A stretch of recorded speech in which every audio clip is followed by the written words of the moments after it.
സത്യം പറയാലോ, ഇത് സംഭവിക്കുമെന്ന് എനിക്ക് ഉറപ്പായിരുന്നു. പക്ഷേ ഇത്ര പെട്ടെന്ന് ഈ ഒരു സംഭവം സംഭവിക്കുന്നത് ഞാൻ തീരെ പ്രതീക്ഷിച്ചില്ല. പക്ഷേ ഒരു ചെറിയ ക്യാച്ച് ഉണ്ട്. അല്ലേ വേണ്ടേ? വഴിയേ പറയാം. ഫോട്ടോടെക് ന്യൂസിന്റെ പുതിയൊരു എപ്പിസോഡിലേക്ക് എല്ലാവർക്കും സ്വാഗതം. Let's get started. ഇത്ര പെട്ടെന്ന് സംഭവിക്കില്ല എന്ന് വിചാരിച്ച കാര്യം മറ്റൊന്നുമല്ല. ക്യാനോൺ ഫൈനലി തേർഡ് പാർട്ടിക്ക് RF മൗണ്ട് ഓപ്പൺ ആക്കിയിരിക്കുകയാണ്. It's finally happened. കുറച്ച് ദിവസങ്ങളായി ഞാൻ കുറച്ച് പേർക്കായിട്ട് വീഡിയോ ഇടാൻ വിട്ടുപോയതാണ്. അപ്പം സംഭവം എന്താണെന്ന് വെച്ച് കഴിഞ്ഞാൽ, പഴയ പോലെ എന്താ പറയുക, വിൽട്രോക്സ് പോലുള്ള കമ്പനികൾക്ക് ഓട്ടോ ഫോക്കസ് എടുത്ത് കളഞ്ഞിട്ടുള്ള ഉടായ്പ പരിപാടിയൊന്നുമല്ല. ഇത് നമ്മുടെ ലെജൻസ് ആയിട്ടുള്ള ടാമറോണും സിഗ്മയും ആണ് ഇനി നമുക്ക് ക്യാനോണിന് ലെൻസ് ഇറക്കാൻ പോകുന്നത്. പക്ഷേ ദർ ഇസ് എ ക്യാച്ച്. അത് ഒരുപാട് ആൾക്കാരെ നിരാശപ്പെടുത്തുമെങ്കിലും പക്ഷേ ഇതൊരു നല്ല സ്റ്റാർട്ടിംഗ് പോയിന്റ് ആണ്. ക്യാച്ച് എന്താണെന്നുള്ള കാര്യം ഞാൻ പറയാം. ഇപ്പോഴത്തെ നിലവിലുള്ള ഇൻഫർമേഷൻ പ്രകാരം ക്രോപ്പ് സെൻസറുകൾക്ക് വേണ്ടിയുള്ള ലെൻസുകൾ മാത്രമേ വരുന്നുള്ളൂ. അതാണ് ഞാൻ പറഞ്ഞ ക്യാച്ച്. ഫുൾ ഫ്രെയിമുകൾക്ക് വേണ്ടി ഇപ്പോൾ ഒരു ലെൻസ് ഇറക്കുന്നുണ്ടാവില്ല. ബട്ട് നിരാശപ്പെടേണ്ട, കാരണം ഇപ്പോൾ 2024 തന്നെ ഒരു 5-6 ലെൻസുകളാണ് വരാൻ പോകുന്നത്. അതുകൊണ്ട് തന്നെ 2025 ഉറപ്പായിട്ട് നമുക്ക് ഫുൾ ഫ്രെയിമുകൾക്ക് വേണ്ടിയുള്ള ലെൻസുകൾ കിട്ടുമെന്ന് തന്നെ പ്രതീക്ഷിക്കാം. സോ ഏതൊക്കെയാണ് ലെൻസുകൾ? സിഗ്മ ഏകദേശം 6 ലെൻസുകളാണ് ക്യാനോൺ RF ഫുൾ ഫ്രെയിം അല്ല, ക്രോപ്പ് സെൻസറിന് വേണ്ടി ഇറക്കാൻ പോകുന്നത്. 1850 f2.8 DC-DN എന്നുള്ള ലെൻസ്. ഞാൻ ഈ DC-DN ഒക്കെ അങ്ങ് ഒഴിവാക്കുവാണ്. ലെൻസിൻ്റെ പേരുകൾ മാത്രം പറയാം. 1850 f2.8 ബ്യൂട്ടിഫുൾ അല്ലേ? ബ്യൂട്ടിഫുൾ ക്രോപ്പ് സെൻസർ ആണ്. അപ്പോൾ 1850 ആയിരിക്കില്ല, 18x1.6 വരുമ്പോൾ എത്രയാണോ അത്ര തന്നെ. അടുത്ത് 1018 f2.8 ബ്യൂട്ടിഫുൾ അൾട്രാ വൈഡ് എന്ന് ഞാൻ പറയുമ്പോൾ ഫുൾ ഫ്രെയിം അല്ല, ക്രോപ്പ് സെൻസർ ആണ്. 16 mm f1.4 beautiful. f1.4 beautiful. 23 mm f1.4, 30 mm f1.4, 56 mm f1.4. അങ്ങനെ 6 ലെൻസുകളാണ്.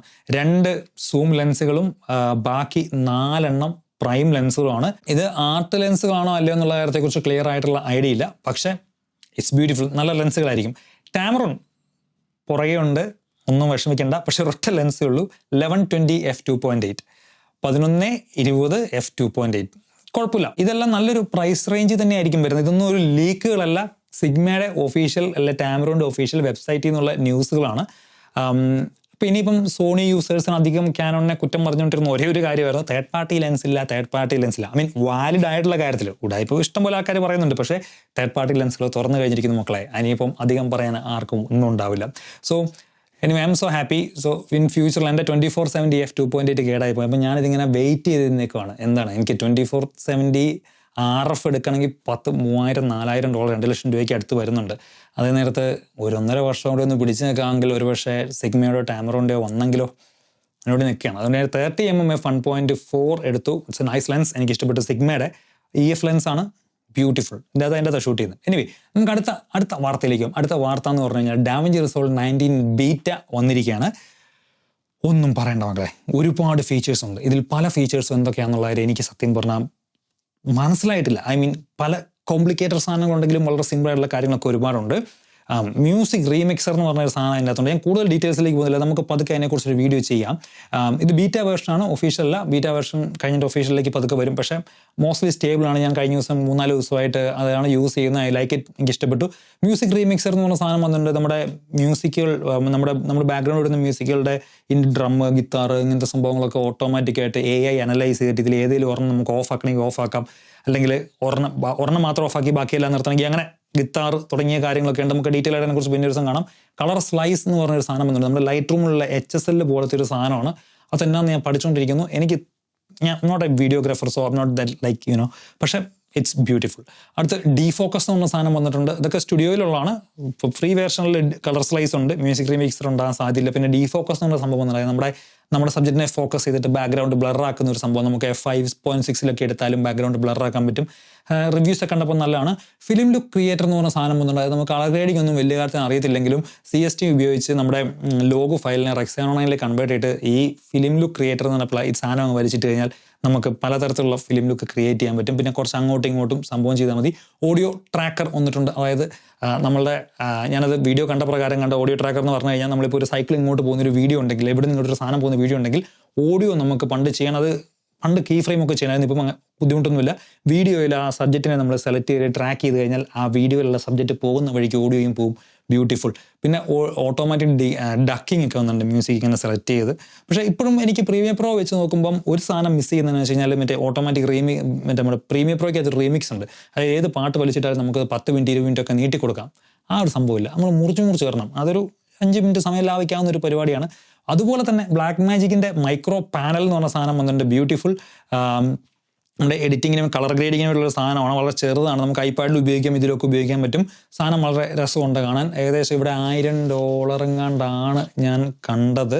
സോ 1000 സംതിങ് കണ്ടാണ്. ബട്ട് അങ്ങനെ ഉദ്ദേശിക്കുന്നില്ല, കാരണം ഞാൻ വീഡിയോ ഇട്ടിട്ടില്ല. പക്ഷേ നൈസ് സാധനം.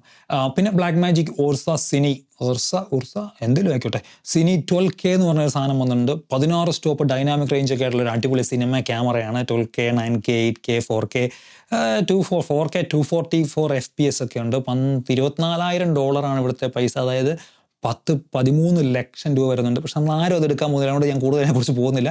ഒരു ബോക്സ് ക്യാമറ വന്നിട്ടുണ്ട്, പിക്സിസ് എന്നും പറഞ്ഞുകൊണ്ട്.